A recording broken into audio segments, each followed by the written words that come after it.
There are lots of things people won't tell you before you start a writing career, and one of those things is what I'm going to tell you now, so I guess those are things people will tell you, or at least I will, which is about etiquette, the unwritten rules of being a writer.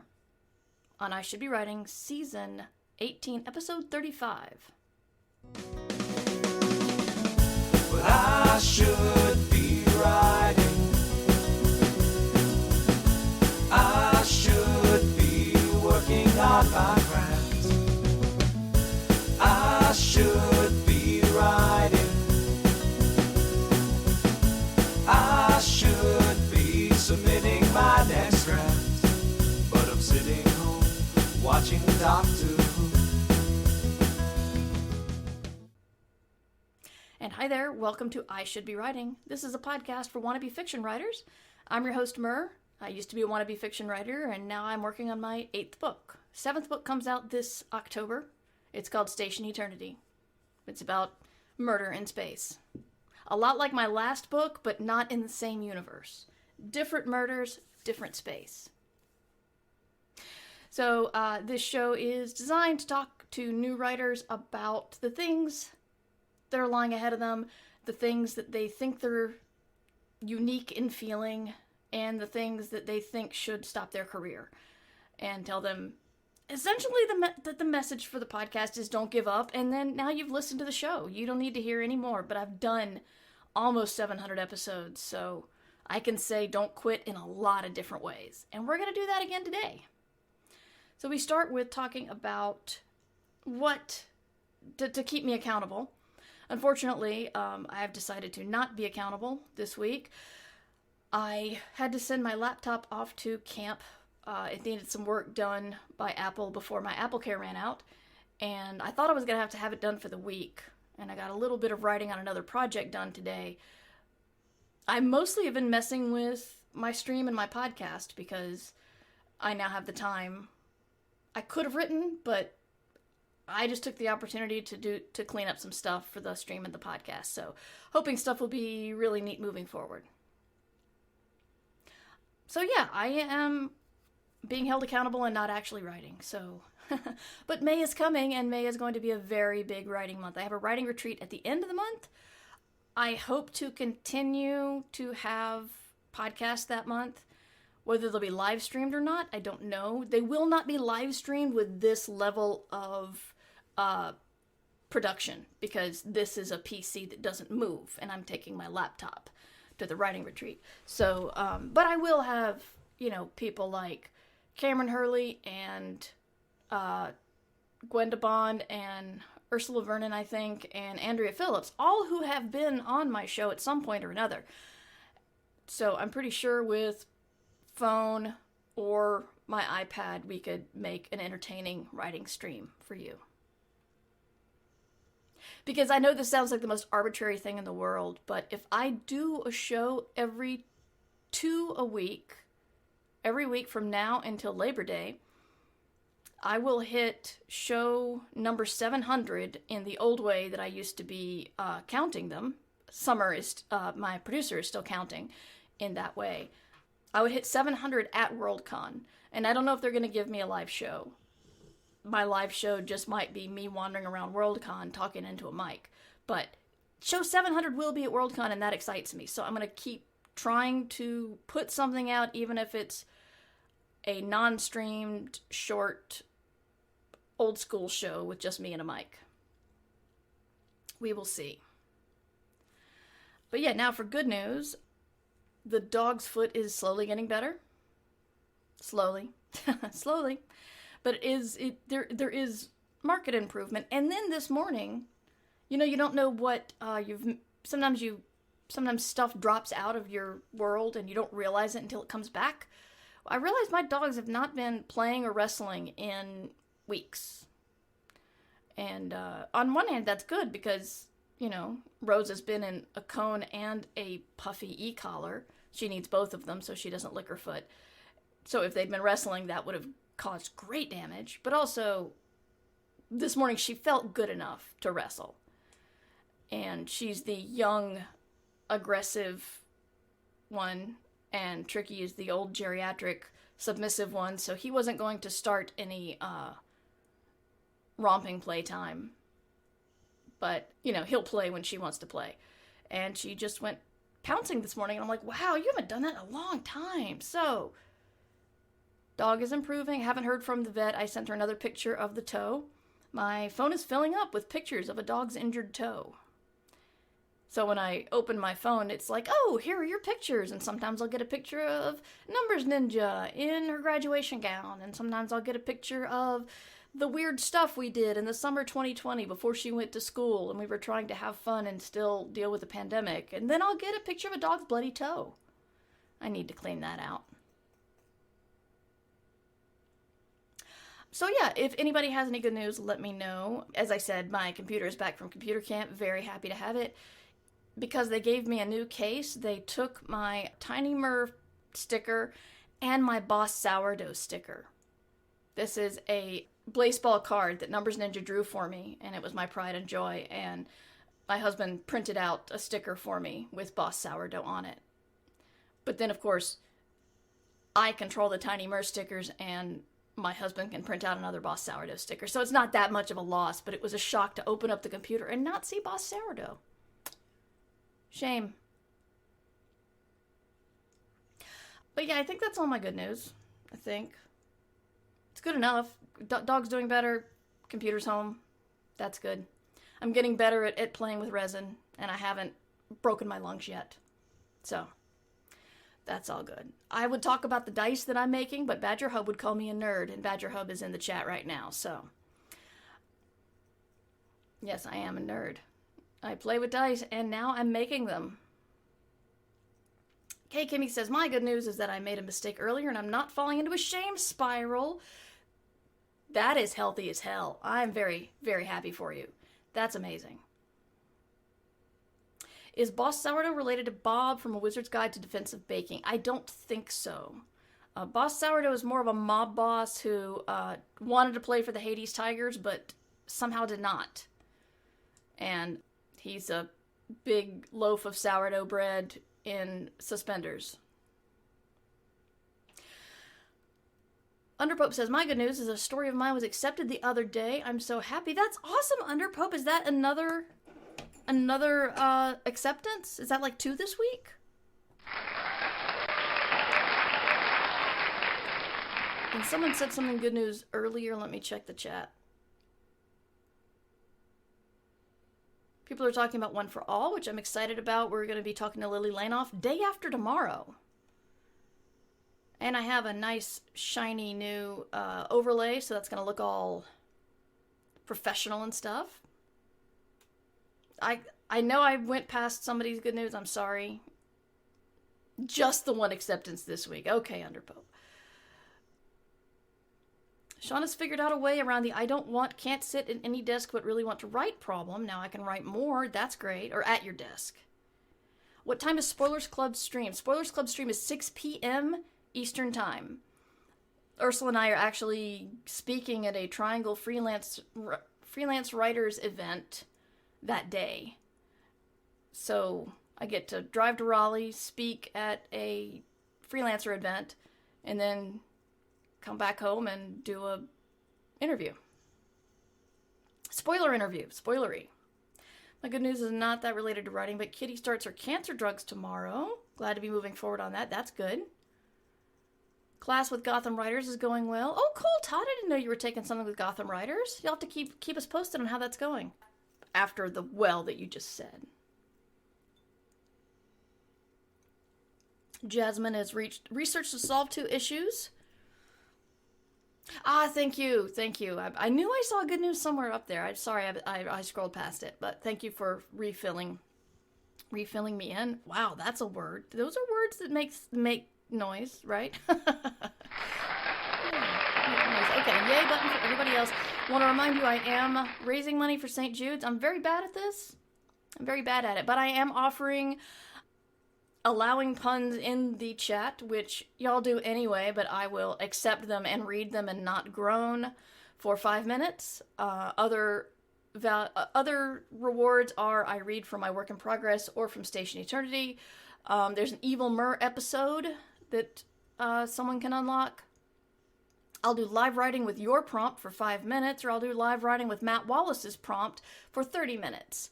If somebody buys the Matt Wallace prompt, I'll probably have to schedule that because I'm not going to stop the podcast and write for 30 minutes. But yeah, that's it for good news. So we can get moving on to this thing I wanted to talk about at length.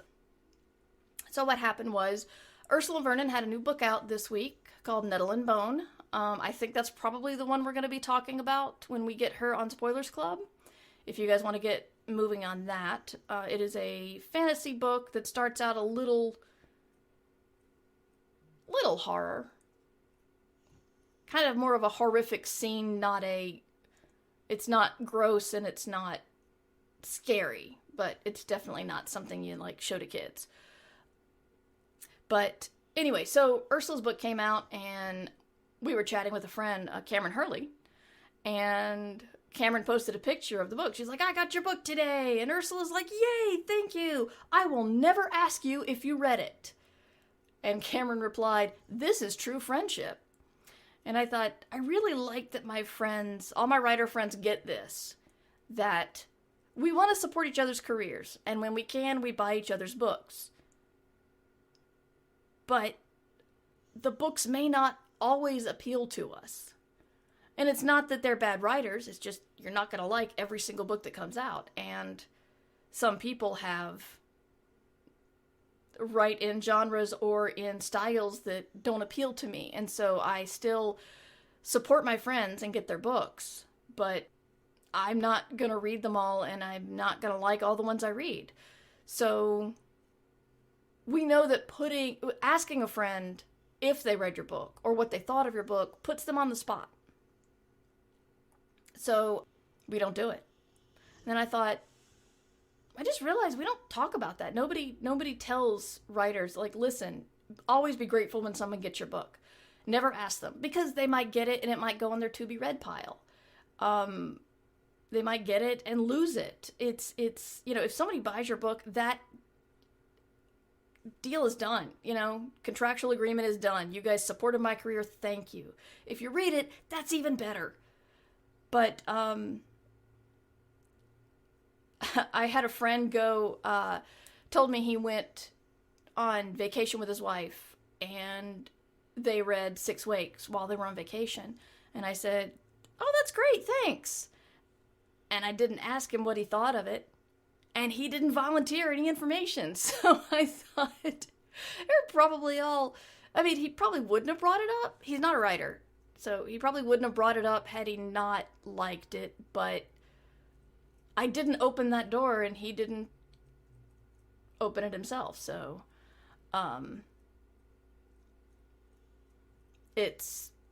yeah. Sometimes, Lee Burwell has a good point. My rule of thumb with book giving is also never to ask if the book is read. I always struggle with one little bit of etiquette here where I'll want to reference something in a book that I wrote. And I know that if they've read 6 Wakes, I don't have to explain that there's a smart food printer that prints an entire pig. I can just say something about the food printer in 6 Wakes. And if they say no, then I will explain there's a food printer that prints an entire pig. And then say whatever I was going to say. And I always feel I try very carefully. It's like, I'm not putting you on the spot. The answer doesn't matter. It's just context moving forward. And I still have not done that in a way that is convincing, because they always apologize if they haven't read it. I'm like, really? It's just to fit what I'm about to tell you after this. Just don't know how much context to give. So, yeah, so after that, I realized that there's a lot of etiquette out there. So I figured I would go through some of it. Yeah, also, you buy your friends' books. Don't ask if someone buys your book. Don't ask them how they liked it. Don't ask them if they've read it. When you're reading, don't give them your opinion as you go, unless it's positive. Of course, you can gush about a friend's book. That's great.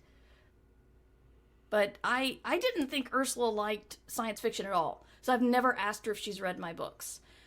I know her husband, Kevin, really likes my stuff. And so I know if I give her a book, he's going to read it. But I never know if she will. And I sent her and her husband Station Eternity, and I was shocked when she told me she'd read it and she loved it.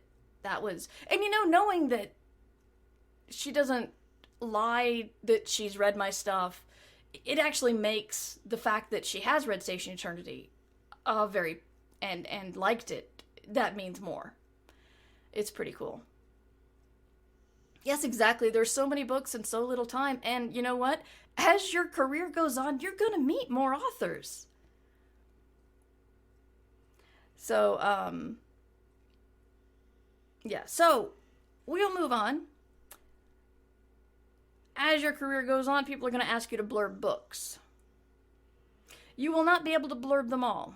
The reasons will be you lose track of time, you don't have time, you don't like the author, you don't like the book.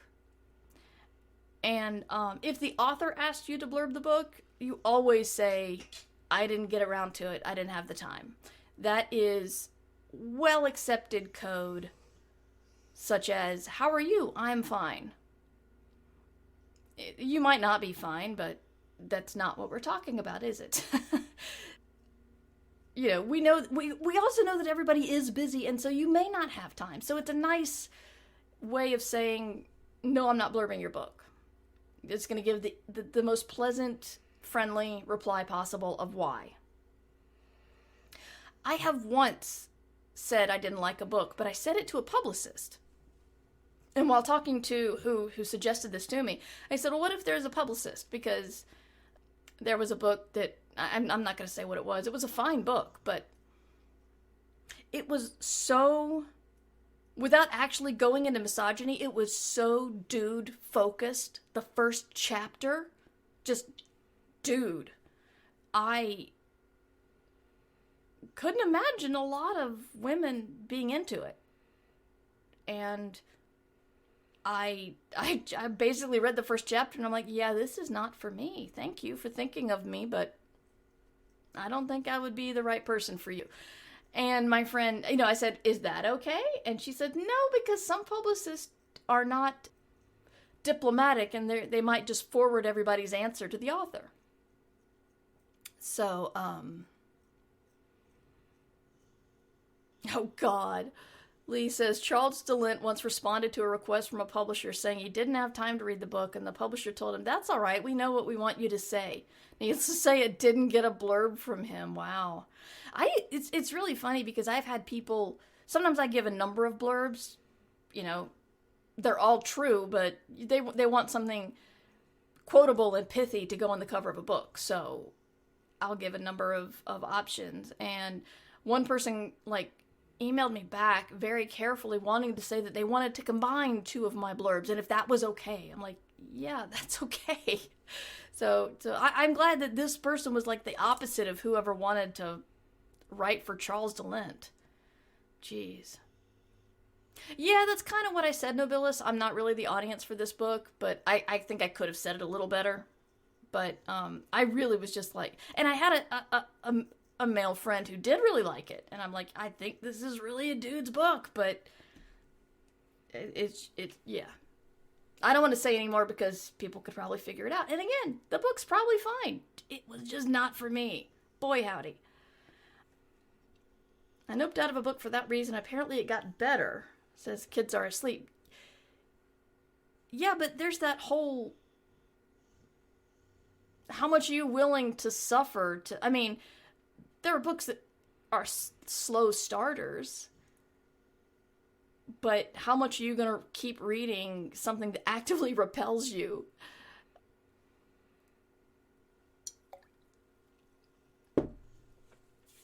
Is there good etiquette for choosing who to approach for blurbs? I've heard you get to give your publicist a list of people you want. Yeah, this is one of those things that is, it's a great question. But it's one of those things that's, it's a little weird etiquette-wise as well, because authors do like to have this buffer if we're asking each other for professional favors. I had John Scalzi's a friend, but my editor asked him for a blurb. And when I saw him when he came through town, he's like, I owe your editor a blurb. And I'm like, yay! But I'm not going to bother John for a blurb. I know he's super busy. If you follow his blog, you know he's like gives the stack of the books he gets every week. On the other hand, they want to know what authors you already have connection to because you could just ask them. But yeah, you want to think about people who write kind of what you write and are popular. More popular than you would be ideal. If not best-selling or high-selling, then, award-winning type things. I was actually surprised when Matt Wallace asked me to blurb Supervillain's Guide to Being a Fat Kid, but he wanted my blurb as an author of a Minecraft book, which made sense. I just didn't think about it that way. I'm like, dude, I write space murder. Why do you want me on the Fat Kid book? But, yeah, we worked that out, and I read it, and I loved it, and I gave him a good blurb.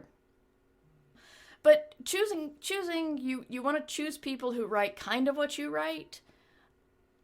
I have asked Ursula, even though she writes mostly fantasy, because she's so eclectic, and I know her fan base is wildly different in their likes and dislikes.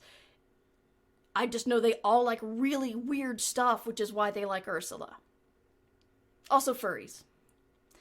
But that's why I ask her. I asked Cameron Hurley because she also writes space adventure. Same for Scalzi. I think Chuck Wendig and I have a little bit of overlap, although he's getting into he goes into the horror, into the world type stuff more than I do. But I guess we kind of came up around the same time, even though he's much more popular than I am. Your peers, I think, would also be good. So first look at who writes what you kind of write. Think about your friends and if there's any overlap there. Yeah, those are good places to start.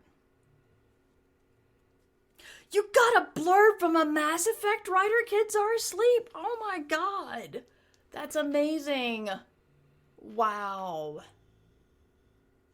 That's awesome.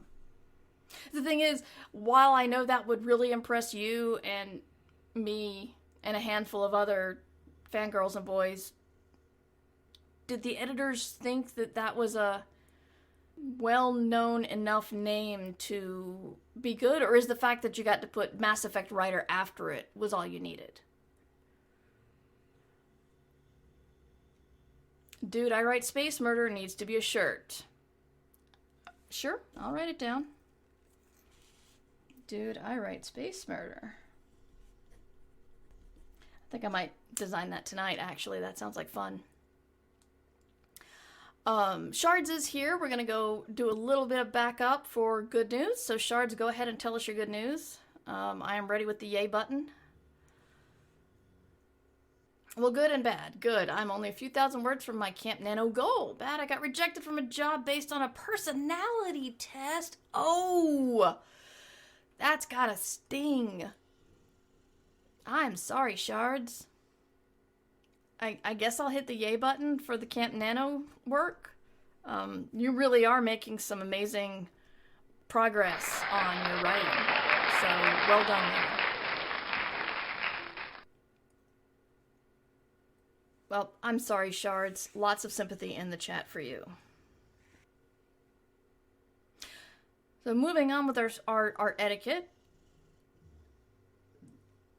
There are signing lines. And a lot of times, for some reason, the con runners tend to put people around the same level of their careers on a panel. Sometimes you might be on a panel with,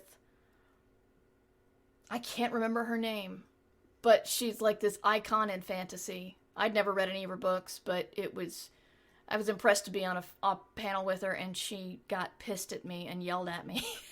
She misunderstood something that I said. I wish I could remember the name, damn it.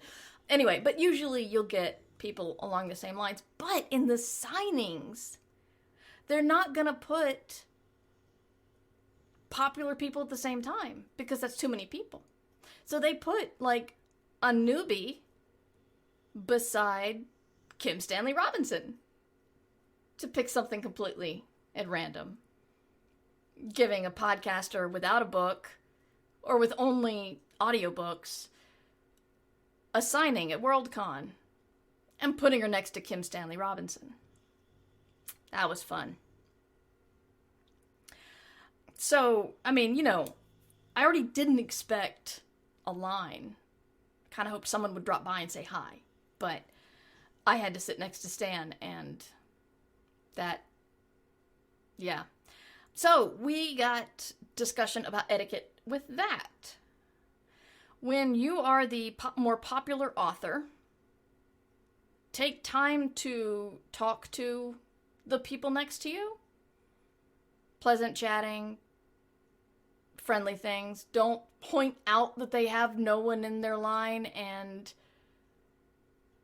you need to, you know, someone should take pity on you and ask you what you're working on or anything like that. But just acknowledge that they're there. And even though they might be smiling, they're dying inside. And so be friendly. I won't say who, but there was, I had a signing next to another writer, and neither of us had a lot of people. And then someone came up to him, and I can't remember if he knew the person or not, but the person just came up and started complaining, like, about, she's like, I've got bad news. And he said, what? And she's like, your book's being released in trade paperback form. And he's like, yeah. And she was mad because trade paperback's more expensive than a regular paperback. And just went on and on about how expensive books are and how she really doesn't like to pay for books and how she likes used books. And she's taken up a lot of his time to tell him that she doesn't want to pay for his books, that his work is not worth anything to her. And we were getting near the end of our signing time, and I'm thinking, I can't leave him.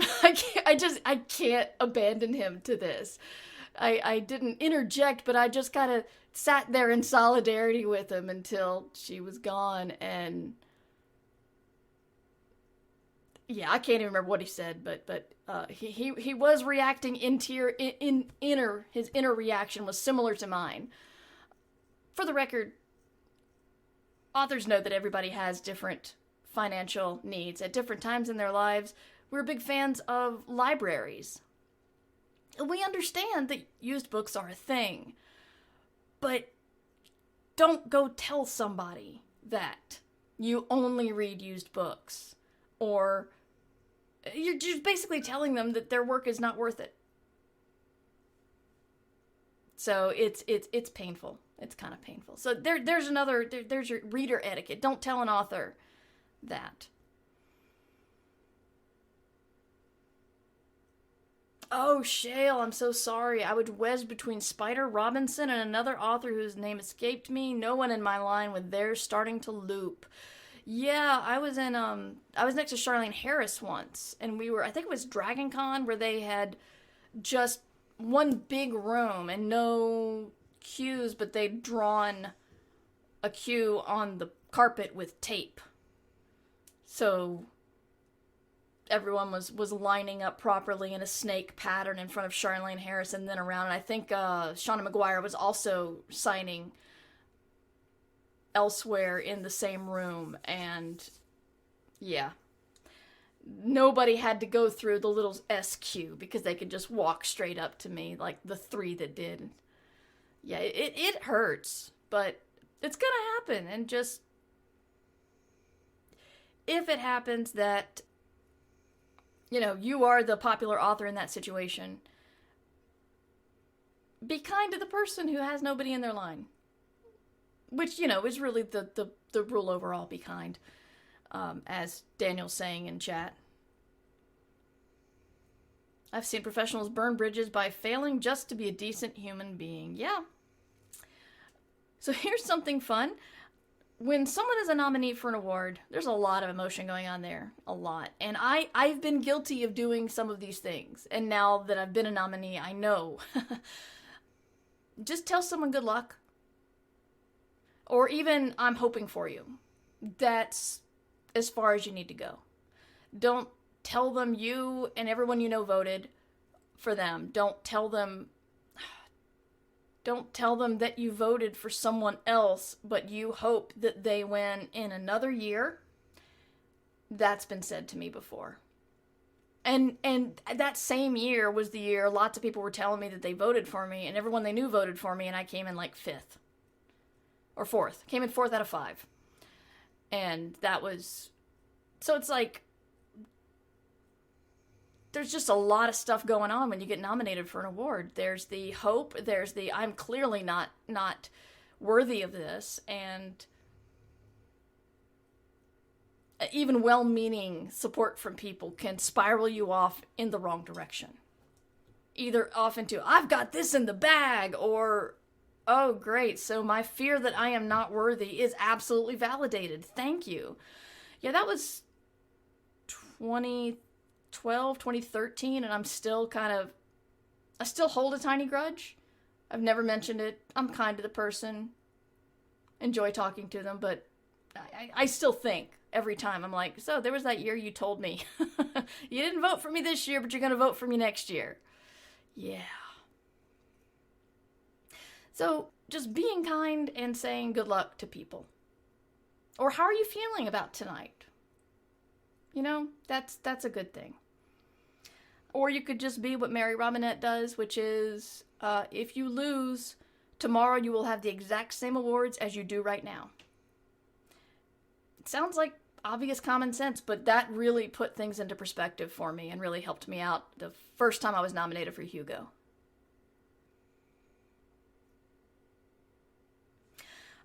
Reviews. This is something that's fun. I have this weird thing about me where if I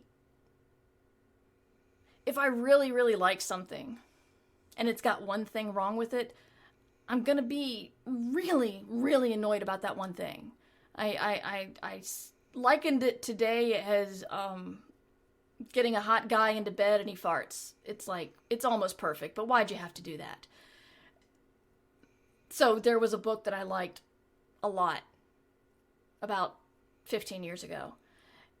And I disliked, there's just one aspect of it. It's like a quirk of the two main characters.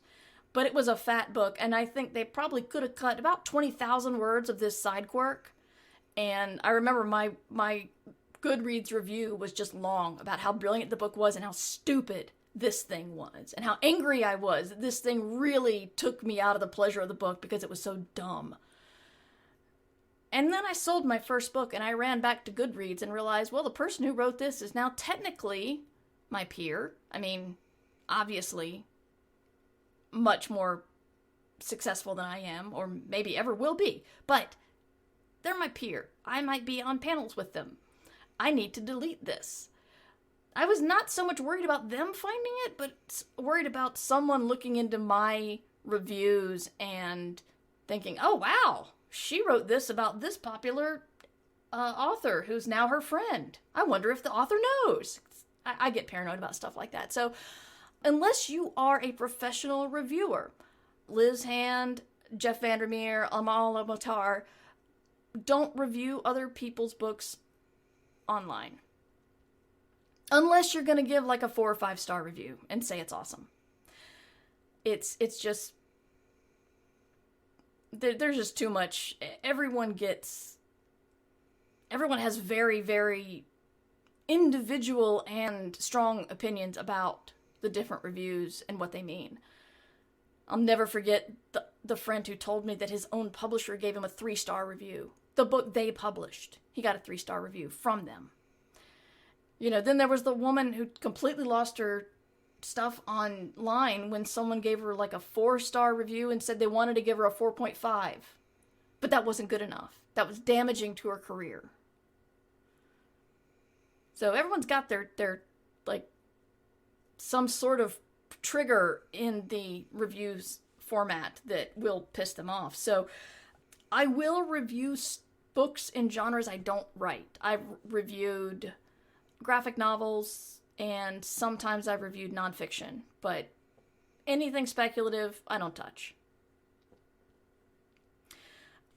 So yeah, and if you do review things now, then once you start to sell, or once you sell your first book, think about your old reviews and what they might mean, or what they might say about your career if someone finds them. Because I'm entitled to my opinion, but I still think that would make things awkward. And I don't like awkward. I'm very bad at awkward. Very bad at awkward. Social media. With social media, the unwritten rule is, actually, I think they've done studies. People don't want to hear you say, buy my book. People want to hear you as an author say, Chuck Wendig's book is really good. They trust that over, I mean, obviously you're going to say your own book, but when you talk about other people's work, that makes them look good. It makes you look good because you're doing the whole rising tide lifts all boats. The bigger audience I have, the more people will be interested in my friend's book, etc. So when you start to sell, if you have something coming out, don't just ask people, hey, will you retweet my thing that I sold a story, or I got a live book or a live story or anthology or something. You promote your friend's stuff, and then when it's your turn, you can go in and ask for it. But go ahead and start, spread word about other people's work.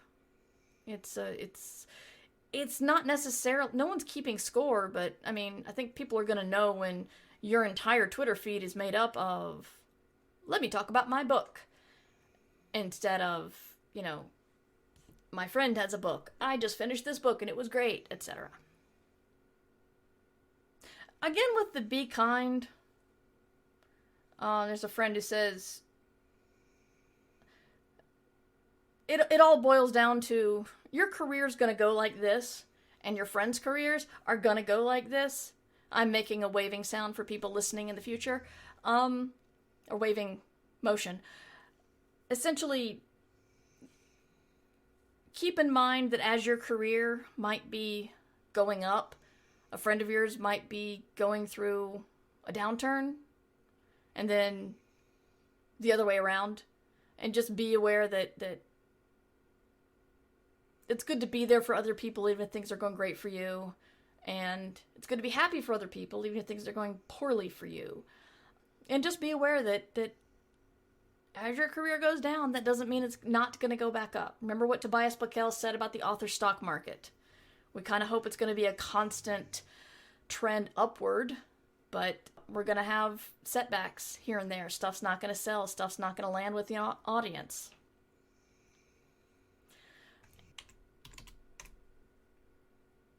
Fundraising for St. Jude.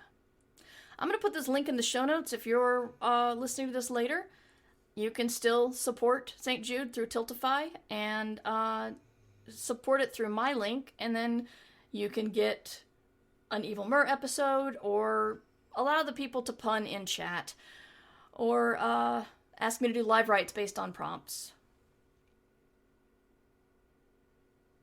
Networking. Yes, networking is a minefield. Don't invite yourself into closed groups in order to ladder climb. People could smell that a mile away.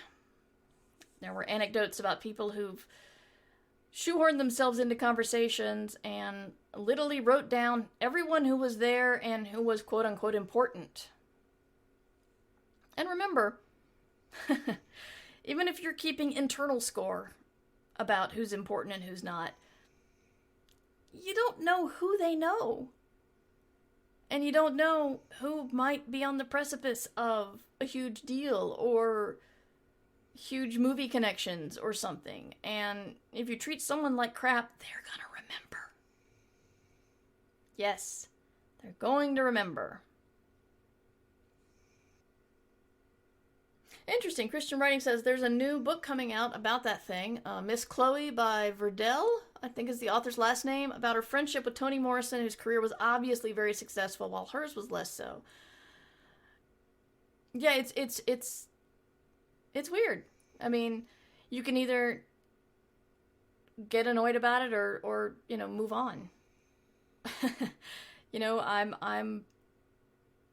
I have been to several Hugo Award ceremonies where Ursula has won something or two things, and I've won nothing. And I just try to be happy for her. She's one of the best people I know, and one of my best friends, and maybe if we were nominated in the same category, I might be a little more internally bitter, but I'm just proud to have a friend so talented. I mean, I asked her to design a tattoo for me, so clearly I'm a fan of her work. So, going on with the, when your career's going and you know people who are newer, if you're on a panel with a new writer, give them support, pay attention to when they're speaking or when they're not speaking, and try to push the communication their way. Give them a chance. If they're not going to take the chance, give them and the moderators, not a master moderator who makes sure everybody gets a chance to talk, then make sure they get a chance. You can go ahead and say, hey, we haven't heard from you in a while. What do you think about this? Things like that. God, I saw... This was 07 maybe? Back in 07. It was before the Kindle explosion. So there was a panel on ebooks and self-publishing. And there were two older women on either side of a... All I can remember is he looked like Art Garfunkel. He was a white guy with very curly hair that was kind of fro-ish without being cultural appropriation. And he had just sold an ebook, and he was delighted. He was so happy and so proud of his new career moving forward. And the two women on either side were like old hands at ebook publishing and self-publishing, and they hated it, and it was not fulfilling at all, and you'd make more money at McDonald's, so you might as well quit now. And you could see this poor man, his happiness and excitement about being on a panel at a con to talk about his book, it was just draining away and pooling on the floor. It was so sad. And it's like, no, what you do is you talk about, there might be problems, but here is the thing I'm here to talk about. And hey, new writer, tell us about the book you just sold. That's exciting. Congratulations. But no, these women just hated happiness and wanted it to die. And he was their target. I wish I could remember who that was.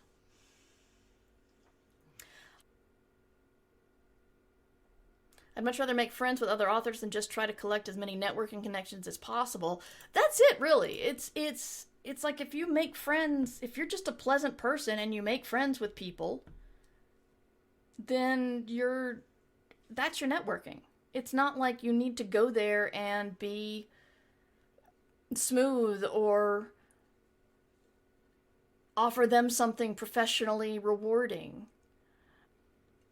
Let me see. Actually, somebody said something about friendship in here. Hang on. If you're offered a gigs you can't take for some reason, pass it along to a friend. That's good. Also, if you are a person of the straight male or the white or the cis variety, and you think there's probably too many people like me on this panel, recommend someone else from a marginalized group, because that sometimes con runners just say, oh, we don't know any black writers, or we don't know any gay writers or something, and which is just the laziest thing in the world, but you can give somebody a boost there.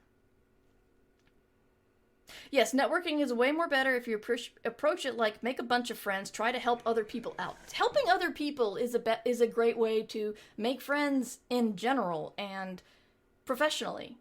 You know, if some people have been startled or uncomfortable, but like push your comfort zone kind of uncomfortable, not, at least I don't think I really made them uncomfortable, but you know, if I know a baby writer at a con, I'm gonna want to introduce them around. And just so they know people, you know? You can always go up to someone and say, hey, I met you at this con. I know things were very busy then, but I really enjoyed talking to you and I wanted to say hi again. That's what you can say. You know, John Scalzi is very, very charismatic, and he was very kind to let me drag him away from having dinner. It was a casual dinner. It was not like something fancy, but I had friends who wanted to meet him, and one was a writer, and so I brought him out, and he was so kind. And one friend was there with their partner, and the partner was pretty much there as support. Like complete social anxiety type support. And Scalzi said, you know what, you are gold. You are doing the most important job here. And so, I mean, he's even giving attention to the person who's just like, I'm there as a brace kind of thing. And at the Hugo cocktail party, he grabbed me and he said, I'm going to do to you what you just did to me, and dragged me over to meet somebody, which was really cool. So, yeah, just think about it like, here are friends. Here are people I could be friends with. Here are people I have stuff in common with. And, I mean, you want to get writers, you want to make friends with writers these days, go up and go, hey, how good was Murderbot? I don't know anybody who will tell you, it's overrated. I don't know anybody who will tell you that. So, I mean, talking about other people's work, also good. It makes you look good because you're not trying to promote yourself. And you can talk about something that you have in common with them. Also, if you haven't read Murderbot, I don't know what's stopping you. Yeah, we got Don't Tell an Author About Bad Reviews. There was somebody who worked in nonfiction who told me about a bad review, and I was actually startled that they went there. I figured, you know better than that, don't you? You just kind of ruined my day. And I know you didn't write it, but you told me about it. Let's see, going to chat. Daniel says, I saw something similar. Our interview process for new engineers involves doing a presentation of a past project or research. One engineer that's no longer here would just crap on things mentioned in the presentation. Not on the work itself, but the subject this person dedicated months or years of their life to. Oh, Lord. So I think we're getting close to the end of my advice. Let's just go with be kind, and if you're going to be something that's less than kind, don't do it in public. I always remember how badly senior academics made me feel at conferences, and I don't want to be that person to anyone. Exactly. Oh, also, and this is good for everybody who does the Kick in the Pants workshop will know this.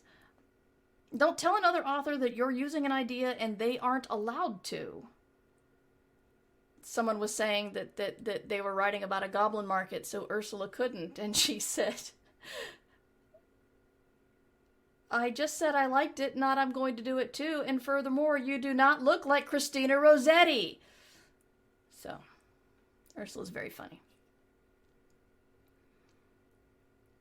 And also, along the same lines, if someone says, I'm going to do a locked murder story in space, a locked room murder story in space, but Mur's already done it, or I'm going to do a clone murder mystery, but Mur's already done it, no, the story you tell is going to be different.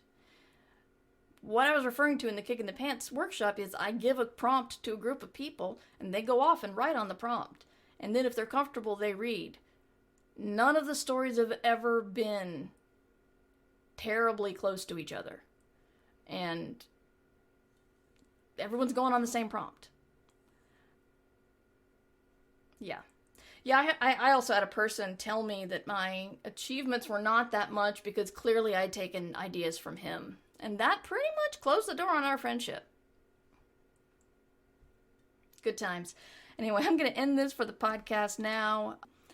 We can talk in BarCon a little bit more after we're done. But thank you all for listening. Thank you for telling a friend about I Should Be Writing. If you can support at patreon.com/mightymur, you're helping me keep this free for everybody who can't support. And I very much appreciate that. And I show my appreciation by giving you an exclusive Discord to hang out at, access to over 700 episodes in the archives. Yes, I know I said I hadn't reached 700 yet, but that's official numbering of 700. I did not realize how easy it was to do special episodes or live episodes or NaNoWriMo episodes. I've got so many episodes that are not in the normal numbering of things, and you can have access to all of those as well. I'll send you cards on your birthday and holidays. I've got signed books. I've got put your name in a book and I will kill you, the person in the book, and all sorts of other things available at patreon.com. Also the Kick in the Pants workshop, which is getting to be popular. People who do it really, really like it, and some other people are starting to edge in and see if it's for them, and I hope people are having fun with it. Yeah, Murverse.com is where you can find me. I'm on Twitter at MightyMur, although not so much lately. And I'm on Mastodon at Mur herself, not so much lately because I'm not in the habit of it yet. And eventually I will get some courage to go on TikTok. We'll see. But I'll be back on Tuesday, 3 p.m. Eastern Time for more I Should Be Writing. And next week, next Thursday, we're going to be talking to Marguerite Kenner. So bring all of your IP and copyright questions, because she's a lawyer. See you then, and you should be writing.